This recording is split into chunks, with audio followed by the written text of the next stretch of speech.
This week on Inside the Headset, we are featuring University of Dayton's assistant coach, Jairus Getter. Coach Getter discusses his journey with cerebral palsy, highlights the importance of building lasting relationships with players, and explains his why. Now, let's get inside the headset with Coach Getter.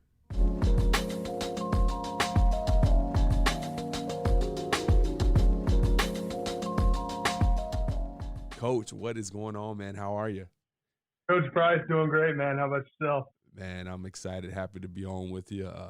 Just had the opportunity to meet you here a couple weeks ago, man. You got an amazing story, and I felt the need to kind of share it with our association as we, love, crossing those journeys and sharing the journeys with each other. And once again, you have a unique one. So, first of all, kind of tell us, a little bit about yourself and one of those unique aspects that I'm kind of talking about here. Yeah, so I am the first NCAA coach that I know of with cerebral palsy. CP affects my left-hand side. It was an after-birth defect.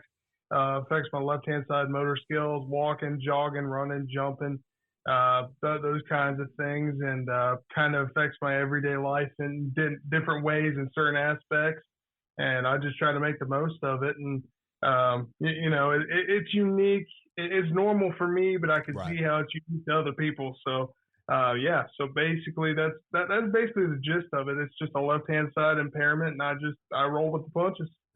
Coach, I love it, man. And you're right. It is, like you said, it's normal for you. It's unique in an aspect, especially you're kind of in a realm of your own as amongst coaches and kind of that trailblazer, for that, and hopefully encouraging anybody that's dealing with maybe an issue similar to that to continue to strive for their goals, because you're doing just that. Now, you're a unique member of coaches, especially at the collegiate level, that have never played the game. A lot of times coaches at least played high school football, professional football.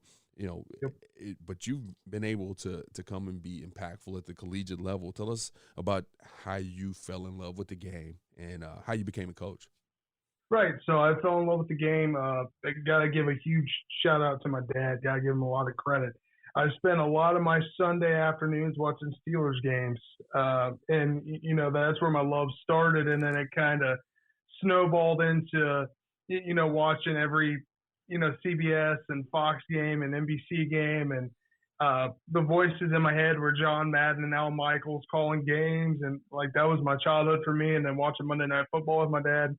By the age of 13, I was sitting on a Samsung computer breaking down plays, and I would go on YouTube and I would stop every single inkling of a play just to see where the pieces go, because I always viewed it like a chess game. So for me, my interest of the game started really early, and then about my teen years, the X's and O's portion of that came into play, and I decided, at the end of my undergrad at Indiana University East, I would pursue coaching. I really wanted to pursue coaching.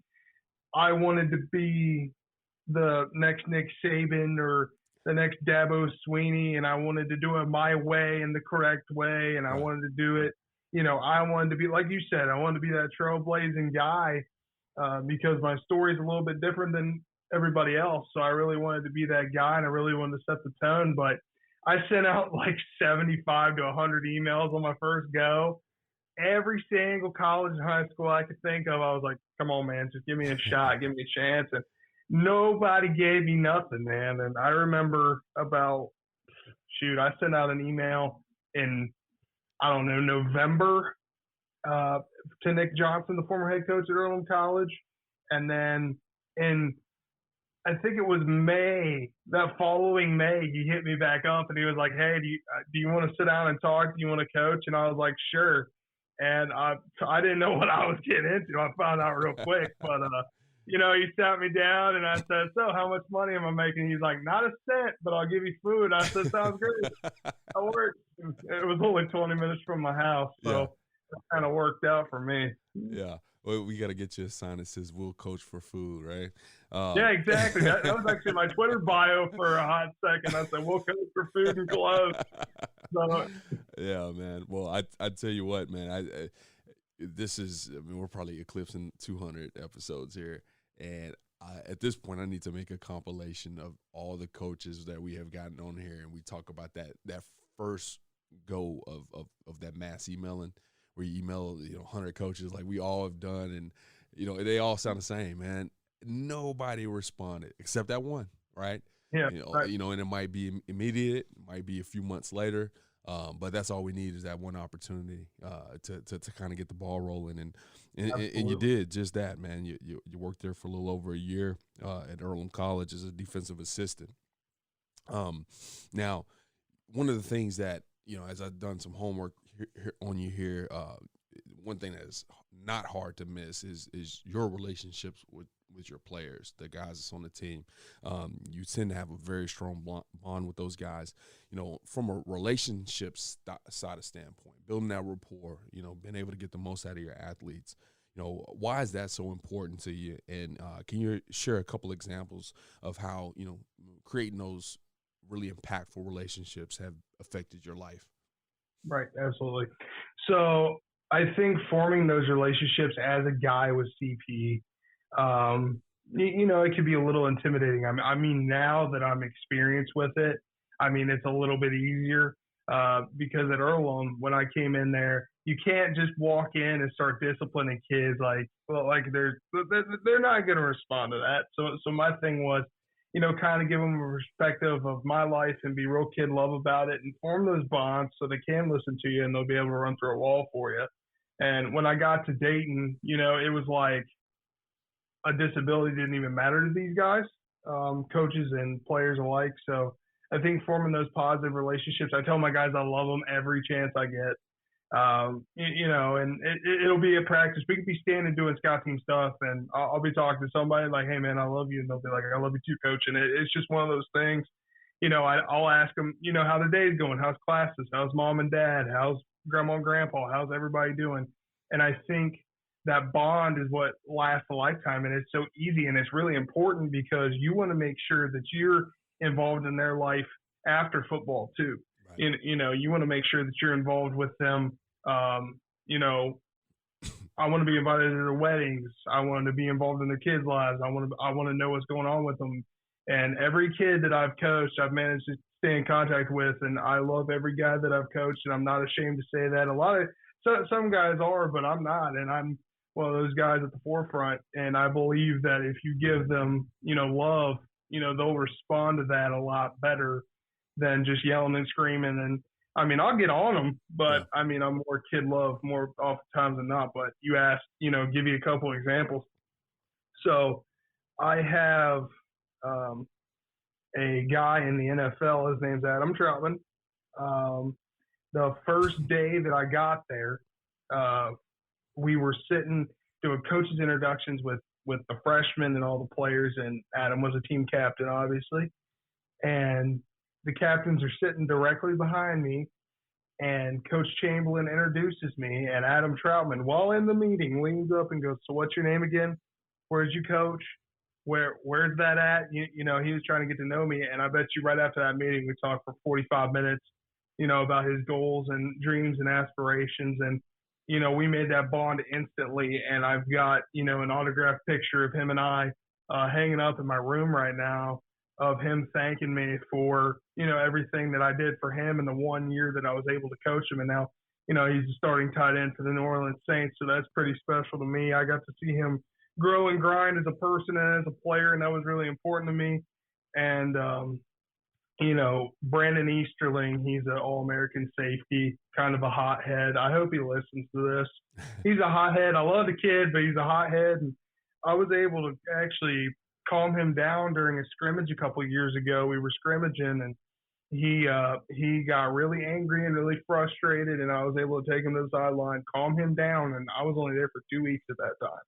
So the trust that they had in me to be that trustworthy coach for them was important to me, and that's been the most important thing. And I run the scout team, so those guys don't get to play, so hyping them up and making sure that they're giving us good looks so we can win on Saturdays. It all starts with, hey, you're just as important as every other dude on this team, and the reception of that has been great.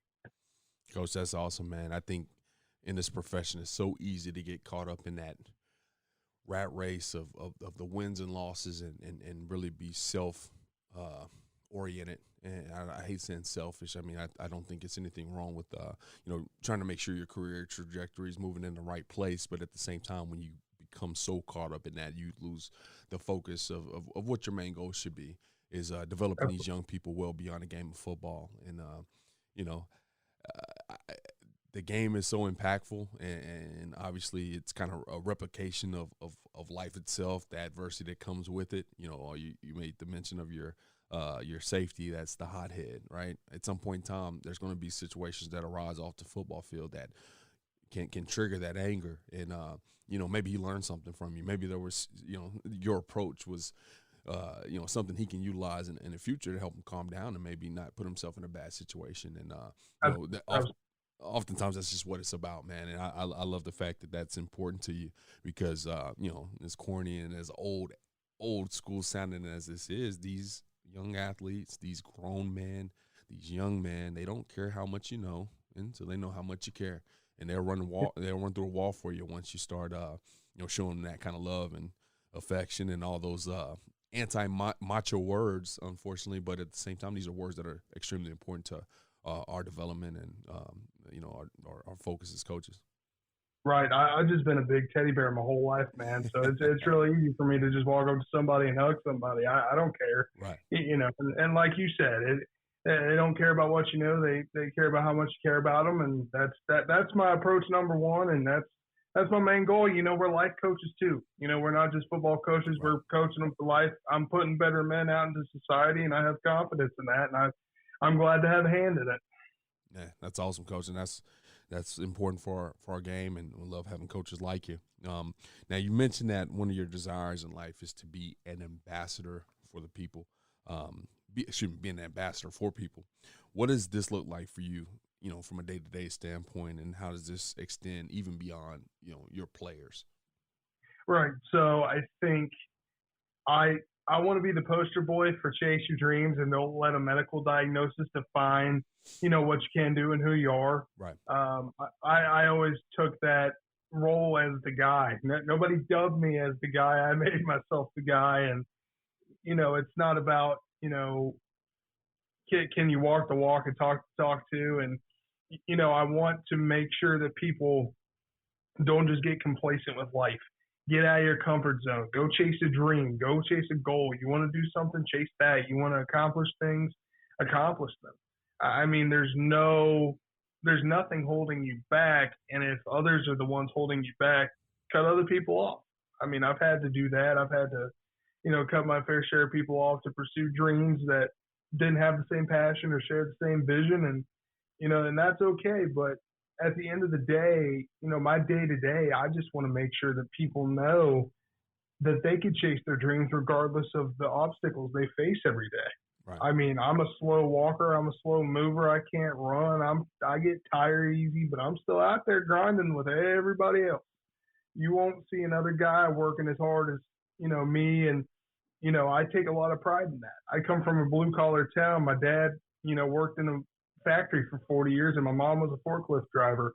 If that bloodline isn't blue collar, I don't know what is. That's right. I'm the only one in my family who doesn't do a trade or work in a factory. I pursued coaching, and every person I talk to, I'm becoming a better coach every day. I need to, I'm ready for a full-time gig, things like that. So I had to work really hard to get to that level. But I always felt like if I could show people, like, you put in the work, the fruits of your labor are going to show. I feel like me being an ambassador for everybody else is just me showing that, you can do this, and I really want to be the trend starter. Go coach. Go, run across the country. Do whatever it is that you have a desire to do and a fire inside you to go do it. You can accomplish anything you put your mind to. Right. That's right, man. And what I love is when you kind of explain cerebral palsy. I know a lot of people are probably familiar with it, but just kind of detail how it affects you.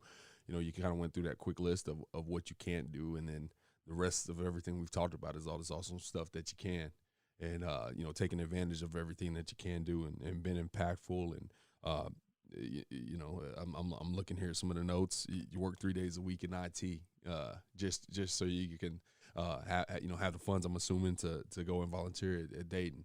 You know, I'm sure at Earlham, like you said, you're just getting the meal. So it's the same sacrifice and everything, regardless of the obstacles, man. You're going and getting after it, and that's what's important, man. And as an ambassador for people, I think you know, you're in a perfect role, because every single year you're going to have at least 85 staring at you, you know, taking note, and you get to do that every year of coaching, man. So keep fighting the good fight, man. Now, kind of want to head to a close here. You know, what encouragement would you offer to someone who is interested in coaching but might be struggling with, you know, kind of some of the stuff we're talking about, some of that doubt, some of that, oh man, I never played high school football or college football. I love football. I know the game, but I'm, you know, some of these things that people are challenged with. They don't necessarily have to have a disability, but there's a lot of intimidating factors that go into going after your dreams.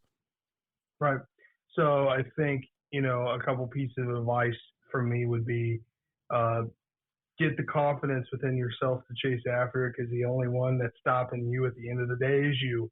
And you know, there's a lot of people that are like, I can't talk to people, or I can't do this, or I don't know how to communicate. Learn how to get comfortable with being uncomfortable, because there's going to be some uncomfortable situations. That's right. You're gonna come across some things in interviews that you aren't comfortable with, and you know, you're gonna have to push through and answer, and you're gonna have to be personable. And that's what coaching is all about, is being personable with everybody you come across. And that's the one thing that I take a lot of pride in. I've never known a stranger. So for me, walking into a room in an interview and just talking to somebody, you know, it's a piece of cake for me, but I understand how it's a struggle for some people. Prepare yourself and be ready to go if you do get an interview. Make a chart or a booklet or whatever position you're coaching. Come in with plays, come in with different schemes, come in with your, you know, coaching philosophies and your drills, and prepare yourself and be ready to go. And the rest will take care of itself. Prepare like you're going to be a head coach. I think everybody gets in here. My goal is to be an FBS head coach one day. My goal is to, you know, land a GA spot or a QC spot or an assistant spot at a D1 college. So for me, I prepare every single day like somebody's going to call me tomorrow, say, pack your bags, let's get going. And I think it all starts with gaining that confidence in yourself. I wasn't that confident when I got on the field at first. Repetition, and now I'm the most comfortable person on a football field. Once you get out there and get your feet wet, you're ready to go. And I think just having confidence in yourself, I didn't have a tree of coaches to go talk to. So for me, it was like I was a clean slate board, and all the coaches I ever worked with, you know, had an impact on me somewhere, somehow, and that's how I coach. So you learn something from everybody, no matter what level it is, from, you know, high school coaches to all the way to NFL level. You can learn something from everybody. Join the AFCA. My next goal is to be in the 35 under 35 once I get that full-time gig and apply for that. So take hold of all learning experiences. Be the best you can be at where you're at, and your dream job is where your feet are. I ain't getting paid. I'm substitute teaching right now, but being a UD Flyer is a dream job for me regardless. It ain't about the money. It's about the impact you make, man. Coach, I love it, man. That's a great note to stop on. Be where your feet are. And I'm sure the people over there in Dayton are happy that your feet are where they're at. Sounds like you're doing a great job. Definitely be rooting for you guys, rooting for you as well. Before we hop off, if you don't mind sharing your Twitter account, just so coaches can keep up with your journey, keep up with Dayton this season, and ask you any questions if they have any. Yeah, absolutely, man. Get a hold of me anytime. I'm always ready to talk ball. At Coach Getter on Twitter. My email is jgetter8294@gmail.com, and I will give you my phone number, 937-474-6962. I actually got a hold of Coach Brian Metz, who was on this show, and connected with him, and Kenny Dillingham, who's down at Florida State now, connected with him because of this show. So let's connect and make each other better. Oh, that's awesome, Coach. We'll make sure to link all that in the show notes. And once again, we appreciate you. You have a good one. Always. You too, Coach. Thanks so much for having me. Thanks for listening to this week's episode of Inside the Headset. If you heard anything on this episode that you would like to learn more information about, head over to afcapodcast.com, where you can find every episode and all of the corresponding show notes. While you're there, take a second to rate, review, and subscribe to the podcast. If you have any questions, comments, or suggestions for the show, please let us know by sending an email to podcast@afca.com. Make sure to follow the podcast on Twitter @InsideTheHeadset and tag it when you share each episode. You can stay up to date with all things AFCA by following the @WeAreAFCA Twitter account. Every episode of Inside the Headset can also be found on your favorite audio streaming platforms such as Spotify, Apple Podcasts, and YouTube. If you are not currently a member of the AFCA, be sure to find us online at afca.com and apply to join over 10,000 NFL, college, and high school coaches from around the country who are striving to be the best they can be. With an AFCA membership, you gain invaluable access to the annual AFCA convention, the bi-monthly magazine, and the new and improved digital library, which contains thousands of videos and articles contributed by hundreds of current and former football coaches. You can also visit afcainsider.com to sign up for our free weekly email newsletter on the right-hand side of the screen. It comes out every Tuesday at lunch and is filled with great articles and stories written by many of the same coaches you hear on the podcast. It's geared to help you become a better coach tomorrow than you are today. Be sure to connect with me on Twitter @CoachMarioPrice, and remember, the AFCA is not just an annual convention. It is an association that continually promotes education, guidance, and networking. But it is also so much more than that. The AFCA is about celebrating the past and educating the future. It is about developing great coaches who will produce great teams and even better people.